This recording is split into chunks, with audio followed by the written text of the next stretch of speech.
Let me give you a story of hope, if you don't want to believe me or Temple Grandin. Donald Triplett was a little boy born in 1933, and they didn't have the word autism at the time, and they just thought something was wrong with him.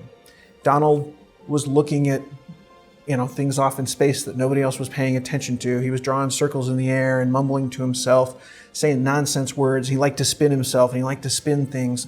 And he seemed to be in his own little world, and his parents weren't relating to him. And they took him to the doctor, and the doctor said, "Oh, we're very sorry, Mr. and Mrs. Triplett, but your child is hopelessly insane." And at 3 years old, he was put into an insane asylum. At 3. When he was 5 years old, Dr. Connor, who you might know if you know anything about autism literature, the man who coined the term autism and had it become a diagnosis, met Donald in the insane asylum. And as he worked with Donald, he said, this child's not insane. His brain definitely works differently, but he's not insane. And so he had Donald taken out of the insane asylum and placed with a foster family of farmers. And Donald, they said, "Well, what's he good at?" And they said, "Well, he's good with numbers. He likes numbers." So they had Donald counting rows of corn. They had Donald measuring ditches and fences and all this stuff, because if you're on a farm, you have to work. Doesn't matter what your neurodiversity is. What's fascinating is this. Donald was case 1 for autism. The diagnosis is based on Donald. Atlantic Magazine went back and tracked him down in his 70s. And he's still alive today. He's in his 80s. And what they found is Donald Triplett, Mr. Autism, graduated high school, went to college, graduated college. He even participated in fraternities while he was in college. He got a job as a bank teller. He retired as a bank teller. He learned to golf, to drive, to travel the world.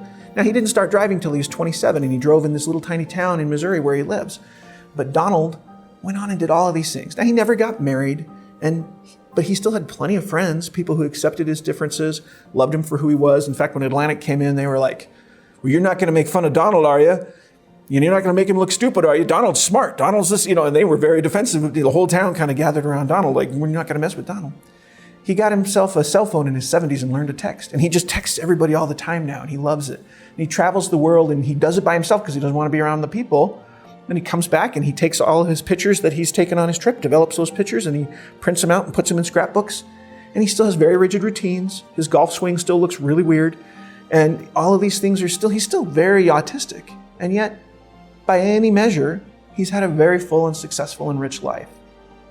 There is always hope. There's never a time where someone with autism can't learn one more skill that's going to increase their quality of life. There's never a time where you say, "Oh, well, the development's done and that's all we're going to get." One great superpower for autism is because it's a developmental delay, the brain continues to develop for much longer than it does for neurotypicals. And neurotypicals are developmentally delayed if you look at it. There's no other animal on Earth that takes 21 years to develop its brain all the way.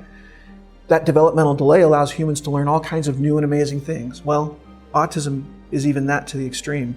In fact, Harvard ran a meta-analysis a few years ago to try and see if they could find a single case of diagnosed autism and diagnosed Alzheimer's. And they could not find one case. So it's maybe possible that this brain plasticity that lasts on and on and on into adulthood could even be a superpower for people with autism in terms of helping their brains to continue to develop throughout their life. Now, Harvard said take that with a big grain of salt because they're studying an older population that was probably way underdiagnosed for autism. But the bottom line being that there's always hope because you're always developing, you're always learning, you're always growing. And therefore, things can and do always get better.